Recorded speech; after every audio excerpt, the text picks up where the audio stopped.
when I was living on Chester Street. And due to the result of that, I got locked up for copping some crack and some heroin. And because I was greedy, right? Now, they had already bought me 5 of them each, but I was greedy. So I went and got into this old abandoned car, and I started hitting the pills, and that's how I got knocked off. But before then, a couple of months before that, I was in a blizzard. And I was so ill, and I was so sick, and I said, God, you know, please help me. Like, I don't pray to God a lot of times, but I was up under a blizzard, and I'm shitting on myself, and I'm earling and everything, right? So, you know, when it died down, it's like a couple of days after the blizzard, so here come the 2 Caucasian, male and female, and knock on the door, so I get locked up because I'm greedy. And I fought this thing for like 4 months, going back to court.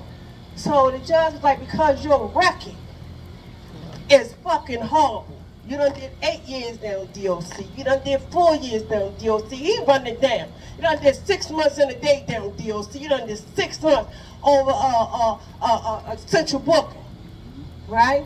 You done went and seen a psychiatrist, right? When you was 18 years old. Because you kind of cuckoo. But he ain't said it like that. He just said that my dopamines wasn't right. Because, you know, that's the word he used when there's something going on with your brain.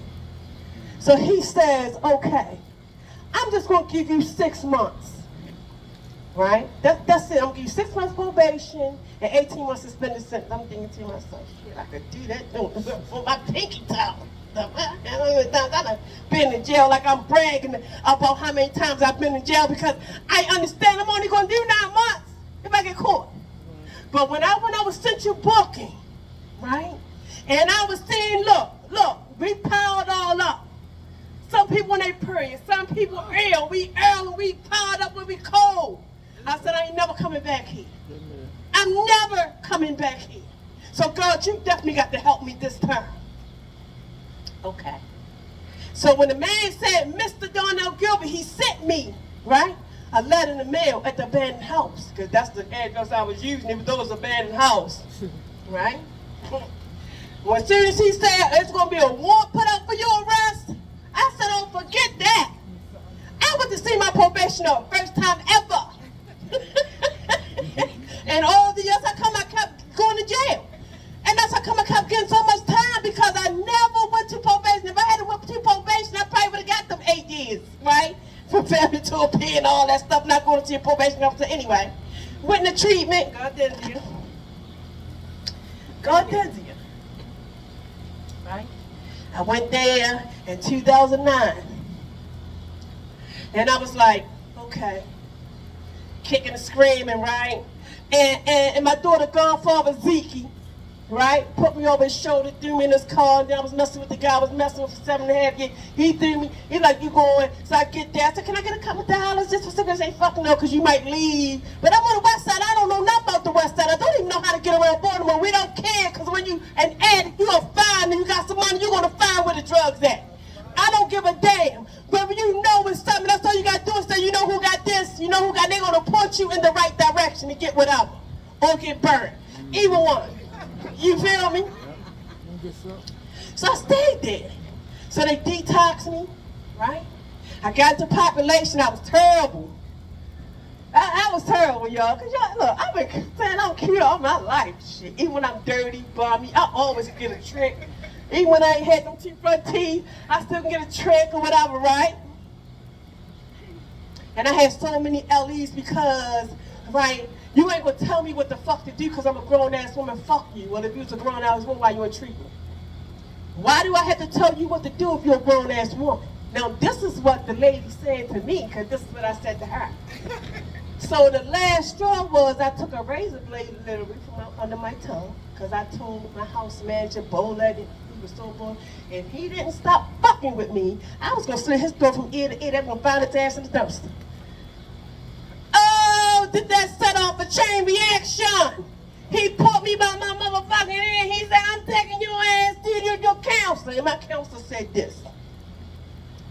I'd have heard it from my sister, Many a times. I done heard it from my mother.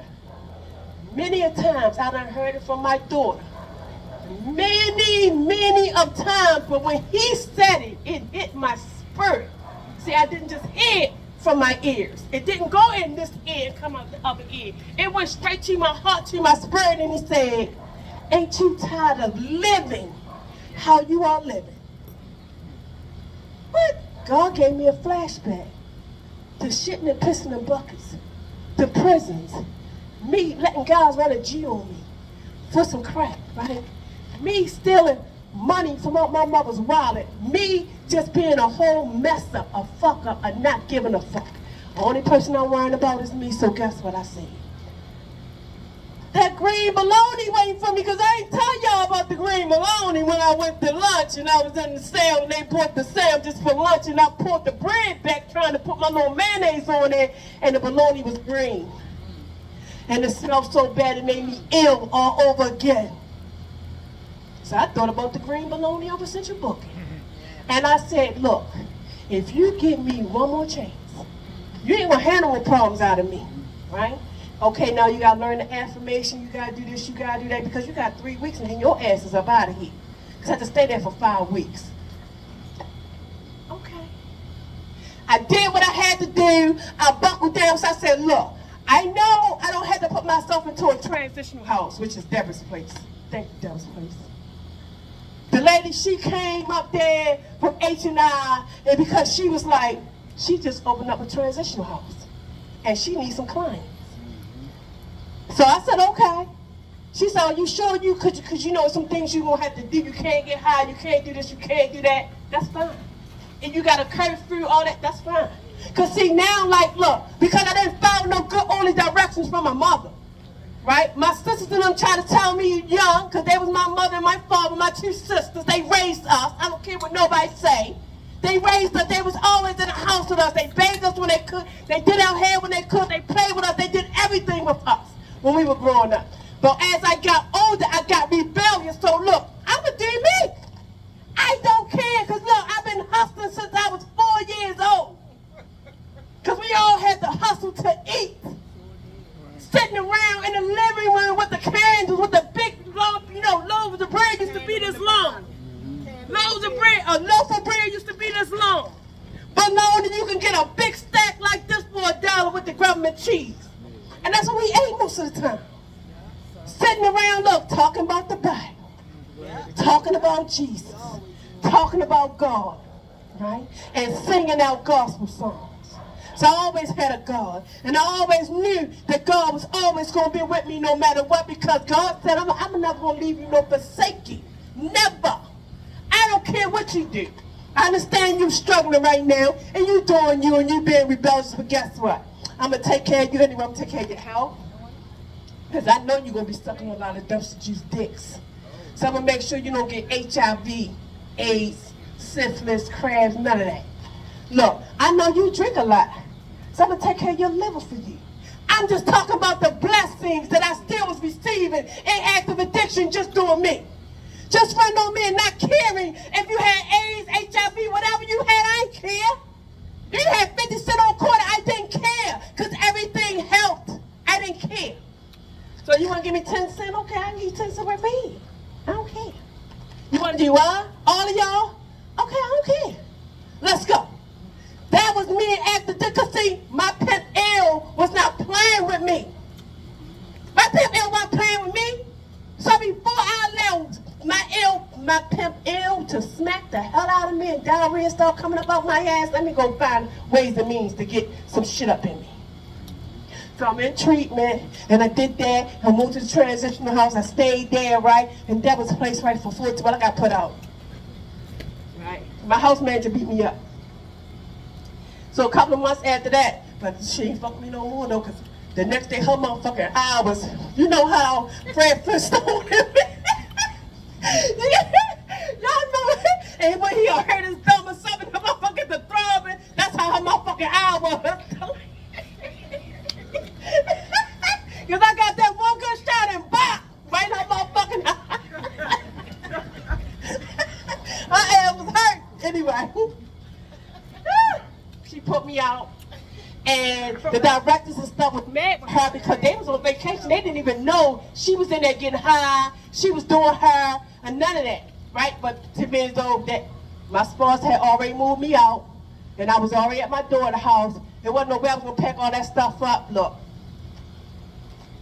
y'all know I talk about my sponsor all the time because my sponsor been there when I was in the rooms on my knees crying, please help me. That's the only reason why I looked. That last time I was on my knees literally crying for help. Nobody wouldn't help me. The females would not help me. And the only thing the guys wanted to do was fuck me. And I was like, no, I'm already fucking somebody, no. You know, if you're not wanting to help me, then stay the fuck away from me. And so he helped me, right? He said, you gonna be all right? I said, but that's my first apartment. I ain't never been out on my own before. He said, well, you gonna be all right. You gonna be all right. And I was. Look, turn that motherfucking key for the first time. My own shit. I said, hey! Look, I said, hallelujah, hallelujah.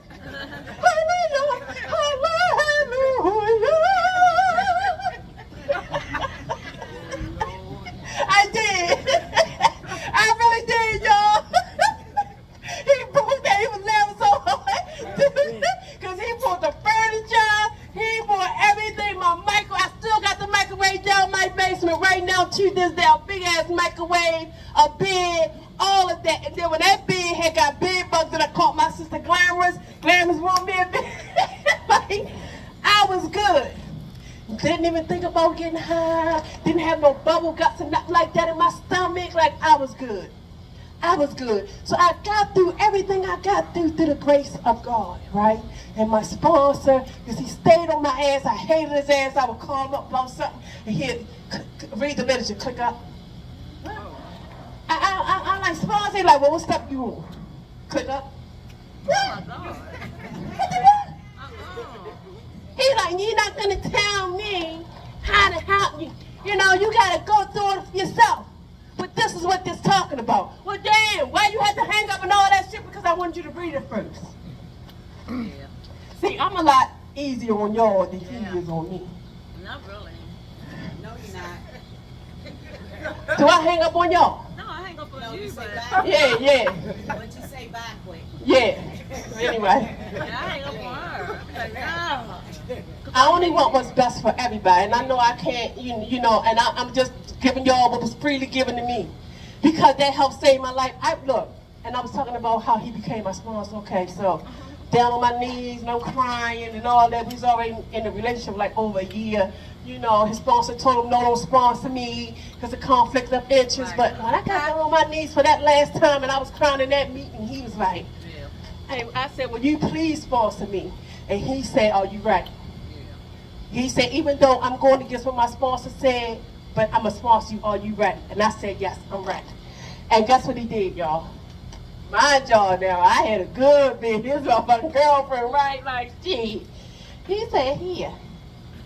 I said, what the fuck is that? He says, it's a schedule. This is how you gonna get to the meetings. Because I looked back like he was talking to some motherfucking body else. He said, I'm not taking you to no more meetings. As your sponsor, you need to learn how to get to. I said, but I don't even know my way around the west side. I don't even know how to do the subway. He said, well, the same way you ask motherfuckers where that shit was at, you can ask a motherfucker with a bus. Or how to get to someplace on the subway. And that's how I learned, because his ass was serious. He did not take my ass to no more meetings. He said, I'll meet you there. And we spent a lot of time together. And this is how, when I finally learned, right, the true meaning of acceptance and surrender. He was getting put out of his house. And I said, look, this was the day. He said, oh, the man, the sheriff came and said, oh, you got to go tomorrow. He said, go where? He said, well, lady sold the house, blah, blah, blah. He just was calm. I said, what the fuck? He said, Joyce, blah, blah, blah, whatever. We got to move on up out of here. Danny, this is our sister. Moms, when I tell you them motherfuckers was around there within 3.2 seconds, they was at his house. Packing up, doing all that. So I looked at her and I said, well, why you not mad? Or why you not angry? He said, because if I get mad or I get angry, I'm going to jail. He said, I've been there. He said, it's about the solution. You focus on the solution, right? And not the problem. And that's why they say you don't make that mountain into that molehill. And that's what I got there from, like, what is the solution? Because that's why I was just in there praying when stuff was going a little haywire. I said, God, you already know I'm angry, but keep me calm because I want to call this motherfucker up and cuss him up and say I'm not about to fuck my whole day up. So what's the solution to that? Just throw them motherfuckers away. You got some brand news. So anyway, y'all, I thank God my clean date is October the 6th, 2009. That's my clean date. I had 14 years, 8 months, and some change. Absolutely. I thank God for my sponsees, right? And I thank God for everybody, my sisters, my brothers, because I'm the baby. And I wish a lot of other family members could be here, but this meeting is for recovering addicts only, and I made it Pacific only, because I don't want to smell alcohol and marijuana and all that shit. I smell that shit every day coming through my house. But I still, look, I called my sponsor, I said, so I'm moving back around my old stomping grounds. He said, Ann, he said, what is your motive? Right? Because I call my sponsor all the time. I did. He said, what is your motive moving around? I said, because it's a market right there, right? Dollar Tree, nail salon, all that stuff right there. It's so convenient for me due to my health issues, right? He said, well, okay, so what's the problem? He said, ain't nothing going to change. Only thing that's going to change if you allow it to change. If you put yourself in a position with your thinking and you allow your disease to take over you, then that's what the fuck is going to do. Then you're going to find your ass wind up using, but he ain't said it like that, but that's how I had to put it. So I can get it in my spirit, you feel me? He said, you're going to be all right. Because he moved around his neighborhood, so I said, well, shit. Remember I told y'all my sponsor moved back around his stomping grounds, but he terrorized and his ass still clean. So if he can do it, I can do it. And with that, y'all, come on, let's do some karaoke, play some spades on who? Oh, you next? You want to sing? Okay, y'all, I think, who after him? That's your last one. All right, y'all, we got our last speaker. Yes, sir, come on, Bubba. Thanks for allowing me to share. Thank you, Sharon. Learned a lot, Shug. Learned a Hello, lot. everybody. Y'all know. What is it? Oh, you mean We're for time? recovering addict.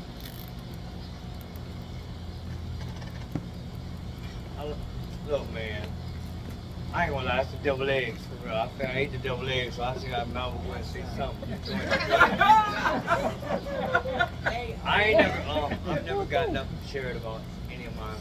You know, I think it's time that people understand this, that you don't have to come from a trauma background. Right. Because I didn't. Yes, ma'am. I didn't come from a trauma background. I had 2 loving parents.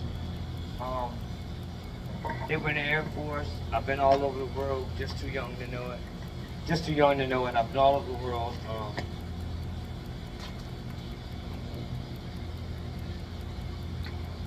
I think the only thing my parents did wrong, they didn't teach me to make good choices. But then again, they might have taught me to make good choices. I just know that once you do all you can with your children, once they touch the streets, it's up to them right there. They have to make the choice. So you either make the choice to go the right way or the wrong way. Then I also learned you never know who you talk to. I was the #1 running back in the state of California. My sister is a WNBA ball player. My brother's a master sergeant in the United States Marines. And my other brother's a running back for the University of Temple. You know that's right. When can I meet one of them? Shit. I don't know. I guess I don't know. My story is, it wasn't really that tragic. I made it tragic. You know, when I started getting high, it was because of curiosity. Like the young lady said, I wanted to be the big drug dealer. I wanted to be curious. I wanted to do this. I wanted to do that. But then, you know, I went to see a therapist, and they said, my mom, my dad, that caused me to go the way it did. I think that's a bunch of bullshit. That's just for me.